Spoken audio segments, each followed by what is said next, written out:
This video was made possible by Brilliant. Learn intuitively with Brilliant for 20% off by being one of the first 200 to sign up at brilliant.org/Wendover. If you look up, there are 4,708 satellites that came from Earth currently orbiting our planet. Just in the portion of the sky you can see, hundreds of satellites are passing overhead at any given time. You often can't see them, but they're there making GPS work, taking images of Earth, providing communications, even spying for governments. These satellites are some of the most expensive single objects that can be made. If you took a tennis ball-sized chunk of the Hubble Space Telescope, it would be worth over $1,500. Modern full-scale commercial-grade satellites cost in the hundreds of millions of dollars. They're just incredibly complex objects that require years to construct. Many of the satellites flying over you right now, though, started their life here at SSL in Palo Alto, California. SSL is a commercial company owned by Maxar Technology specializing in satellite and spacecraft construction. They've built spacecraft that are currently in orbit for everyone from DirecTV to national governments. If you've ever watched satellite TV, listened to satellite radio, or used satellite internet on a plane, there's a decent chance you've directly used one of the satellites they built here in their factory. But let's say you want to buy a satellite from SSL. What do you do? Well, the first thing you do is pick up the phone and call us. But the next thing you should do is check your bank account to make sure you have enough money to buy a satellite. Satellites, depending on what kind it is and where it's going, can cost tens of millions of dollars up to several $100 million. Once a customer makes that first phone call to SSL, there will be then an ongoing back and forth between them and the customer. Essentially, the customer will tell SSL what they want their satellite to do, and SSL will come back to them with a price. Eventually, if all goes well, they'll sign a contract. That's exactly what happened a few years ago between SSL and Telesat, a global satellite company headquartered in Canada that owns and operates a fleet of satellites. Their satellites are used to broadcast signals, whether it be TV, radio, or internet, for their customers, satellite TV, radio, and internet providers. In this case, Telesat needed a satellite to provide additional capacity over the busy North Atlantic region, and so they came and signed a contract with SSL to build their new satellite, Telstar 19 Vantage. Soon after contracts were signed, work began on designing the satellite. In that process, the designers usually pull designs for some more generic aspects from previous projects and then modify them to suit the particular job. The length of that process can vary widely based off how complex the satellite is, but throughout that process, as soon as they've locked a design in, they'll begin ordering parts. SSL builds about half their components themselves and orders the other half from other companies. The decision on whether to order or build in-house usually comes down to performance. There are certain components where, depending on what the requirements are, we build higher performance components than suppliers. Some of them, our suppliers build better components than we do. Over the years, SSL has looked at what it's good at and what other suppliers are good at, and made the decision on what to order based off that. For example, one of the components that SSL builds are the antenna reflectors. These are what actually direct signals down to Earth, and each of them is custom designed for the region that the satellite will cover. This is, for example, for Telstar 18 Vantage. You can see here that these are these reflectors that would be sticking out on the sides. And it's used for sending signals back to Earth. And all those little dots you see on there are for photogrammetry, so they're used to make sure that the surface is actually exactly as was designed. So we have these cameras that take pictures of these and of all the dots to make sure that it was built according to the design. The satellite these antenna reflectors eventually went on, Telstar 18 Vantage, the sister satellite of Telstar 19 Vantage, will launch in late August 2018 and soon after will go into service providing data services over Asia and Oceania, so the antenna reflector was carefully crafted to provide signal over populated areas and busy flight and maritime corridors while not wasting resources on providing service to areas the company already has coverage for or that would have little demand, such as to the south of Australia. About 9 to 15 months after ordering, the majority of the ordered components will start rolling through the door, and then the bulk of the assembly process begins. This process is too complex to go into detail on, but essentially they'll first build the major elements separately. One group will assemble the propulsion systems and framework of the satellite, while another will assemble the payload, what the satellite is actually built to carry, whether that be an advanced camera or a communication system, while yet another group will assemble the super light and efficient solar panels that will power the satellite when in orbit. The assembly of the different major components will take a few more months, and then they'll start to compile those different major components together over a period of a few more months. Each component is tested independently before and while being installed on the satellite, but once they're all pieced together, there begins an incredibly rigorous phase of testing the satellite as a whole. When buying a satellite from a trusted manufacturer like SSL, the customer is buying reliability, so there can be no compromise on testing. They need to be sure that the satellite will actually survive launch and work in space, and the best way to do that is to just simulate launch and space.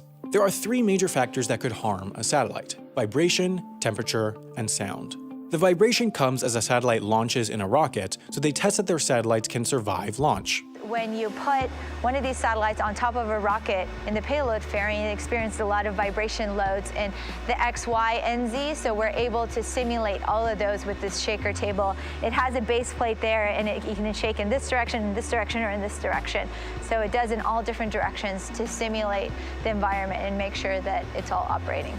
The satellite on the table in testing here is Telstar 19 Vantage itself. This here is just one of the many tests where they literally just shake the satellites and see how it responds. They only last about 60 to 90 seconds each because that's how long the satellite will experience vibration during launch until the rocket reaches the upper atmosphere.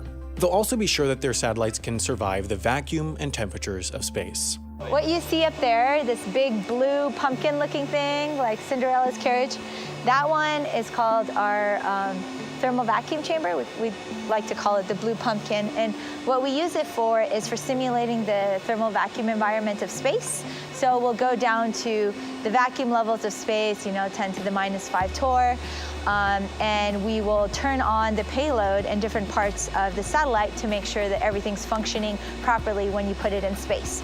And in addition to that, once it's under vacuum, we have these thermal panels in there to simulate the hot and cold environment. So like when you're facing the sun and the satellite gets really hot, we bring those temperatures to bear, and then we make it really cold when it's facing away from Earth in an eclipse type of situation and make sure that everything's functioning properly.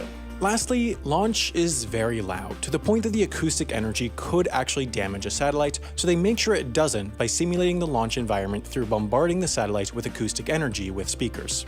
There are a myriad of other tests performed before the satellite is given SSL's stamp of approval, but once it's ready, the satellite does, of course, need to get to the launch site. The customer decides which launch provider to use, whether it be SpaceX, United Launch Alliance, Arianespace, or another, so the satellite might only need to go as far as Vandenberg Air Force Base, a 4-hour drive away, or as far as Baikonur Cosmodrome in Kazakhstan. The launch site is also partially decided based off what sort of orbit this satellite is going into. If a satellite is going to orbit in a north-south direction over the poles, they want to launch in that direction, so they want to launch from a site with open water to the north or south, both for safety and, for some rocket designs, so stages of rockets can fall into the ocean throughout the launch process. SpaceX, for example, therefore uses Vandenberg Air Force Base in California for their polar orbit launches, as it has the Pacific Ocean directly south. For geosynchronous orbits, where satellites travel from west to east at the same rate as Earth rotates, they want to launch in the same direction as the satellites will orbit. For that reason, they can't launch from Vandenberg as it has land to the east, so SpaceX uses the launch pads on Cape Canaveral, Florida, as they have the Atlantic Ocean to the east. In the case of Telstar 19 Vantage, it was going in geosynchronous orbit in order to stay consistently over its service area, so SSL needed to get the satellite all the way across the country to Florida. No matter where a satellite is going, it gets packed up into one of these specialized shipping containers. For travel to closer launch sites within the US, they'll often drive. They'll put the container on a truck driven by trusted oversized vehicle drivers, have a lead vehicle checking for obstructions, a trailing vehicle watching to make sure nothing goes wrong, and for longer drives, a motorhome so drivers can swap out and rest while still moving. If the launch site is far, such as the ones overseas in French Guiana, in Kazakhstan, or even the further ones in the US such as Cape Canaveral, they'll fly the satellite over in an Antonov cargo plane.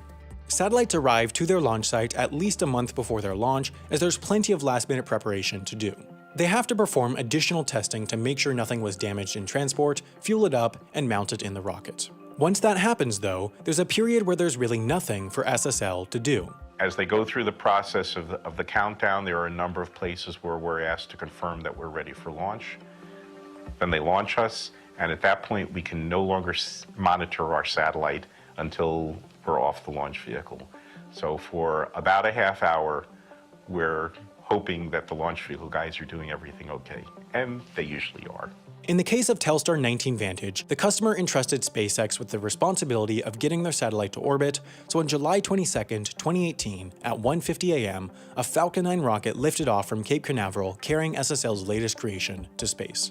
The launch of this satellite actually made the record books, as it is the heaviest commercial communications satellite to ever be entered into service at 15,600 pounds.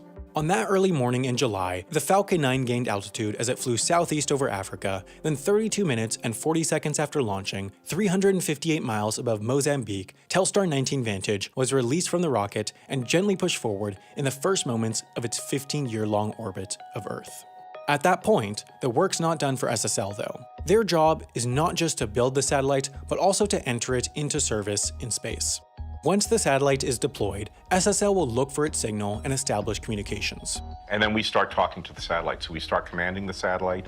We tell the satellite what we want it to do. We start to get the satellite into a safe position after launch.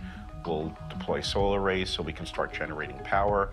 We'll start to activate everything on the satellite, and then we'll put the satellite in a safe condition so that the crew can get some rest.